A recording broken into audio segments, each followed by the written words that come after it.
ನಮಸ್ಕಾರ ವೀಕ್ಷಕರೇ, ಸೈಟ್ ಇಲ್ಲದವರಿಗೆ ಉಚಿತ ಸೈಟ್ಗಳು. ಡಿಕೆ ಶಿವಕುಮಾರ್ ಹೊಸ ಘೋಷಣೆ. ಕರ್ನಾಟಕದಾದ್ಯಂತ ಸಾವಿರಾರು ಬೋಹಿನ ಕುಟುಂಬಗಳ ಗಮನ ಸೆಳೆದಿರುವ ಮಹತ್ವದ ಘೋಷಣೆಯಲ್ಲಿ ಮುಖ್ಯಮಂತ್ರಿ ಡಿಕೆ ಶಿವಕುಮಾರ್ ಅವರು ರಾಜ್ಯ ಸರ್ಕಾರವು ಉಚಿತ ಭೂಮಿ ಅಥವಾ ನಿವೇಶನ ವಿತರಣಾ ಯೋಜನೆಯನ್ನು ಪರಿಚಯಿಸುವ ಬಗ್ಗೆ ಯೋಚಿಸುತ್ತಿದೆ ಎಂದು ಸೂಚಿಸುತ್ತಿದ್ದಾರೆ. ಮನೆ, ನಿವೇಶನ ಅಥವಾ ಭೂಮಿ ಇಲ್ಲದ ಆರ್ಥಿಕವಾಗಿ ದುರ್ಬಲ ಕುಟುಂಬಗಳಿಗೆ ಸಹಾಯ ಮಾಡುವ ಗುರಿಯನ್ನು ಹೊಂದಿರುವ ಹೊಸ ಖಾತರಿಯಾಗಿ ಈ ಪ್ರಸ್ತಾವನೆಯನ್ನು ಚರ್ಚಿಸಲಾಗುತ್ತಿದೆ. ಅನೇಕ ಕುಟುಂಬಗಳಿಗೆ ಮನೆ, ನಿವೇಶನ ಹೊಂದುವುದು ಜೀವಮಾನದ ಕನಸಾಗಿದೆ. ಭೂಮಿಯ ಬೆಲೆ ಏರಿಕೆಯಿಂದಾಗಿ ಕಡಿಮೆ ಆದಾಯದ ಕುಟುಂಬಗಳು ಆಸ್ತಿ ಖರೀದಿಸುವುದು ಕಷ್ಟಕರವಾಗಿದೆ.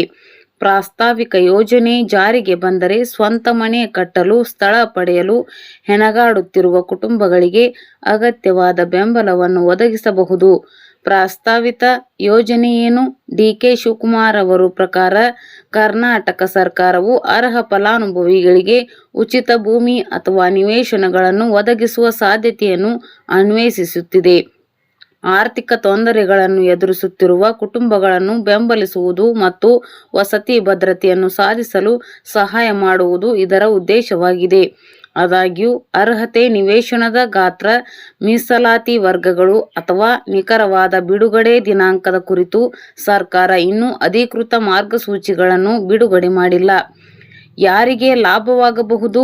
ಭೂರಹಿತ ಕುಟುಂಬಗಳು, ಆರ್ಥಿಕವಾಗಿ ದುರ್ಬಲ ವರ್ಗಗಳು, ಗ್ರಾಮೀಣ ಮತ್ತು ನಗರ ಪ್ರದೇಶದ ಬಡ ಕುಟುಂಬಗಳು, ಪರಿಶಿಷ್ಟ ಜಾತಿಗಳು, ಪರಿಶಿಷ್ಟ ಪಂಗಡಗಳು, ಇತರ ಅರ್ಹ ಹಿಂದುಳಿದ ಸಮುದಾಯಗಳು, ಶಾಶ್ವತ ಮನೆ ಇಲ್ಲದ ಕುಟುಂಬಗಳು, ಅಗತ್ಯವಿರುವ ನಿರೀಕ್ಷಿತ ದಾಖಲೆಗಳು, ಆಧಾರ್ ಕಾರ್ಡ್, ಪಡಿತರ ಚೀಟಿ, ಆದಾಯ ಪ್ರಮಾಣಪತ್ರ, ಜಾತಿ ಪ್ರಮಾಣಪತ್ರ, ನಿವಾಸ ಪ್ರಮಾಣಪತ್ರ, ಪಾಸ್ಪೋರ್ಟ್ ಗಾತ್ರದ ಛಾಯಾಚಿತ್ರ, ಮೊಬೈಲ್ ಸಂಖ್ಯೆ, ಬ್ಯಾಂಕ್ ಖಾತೆ ವಿವರಗಳು.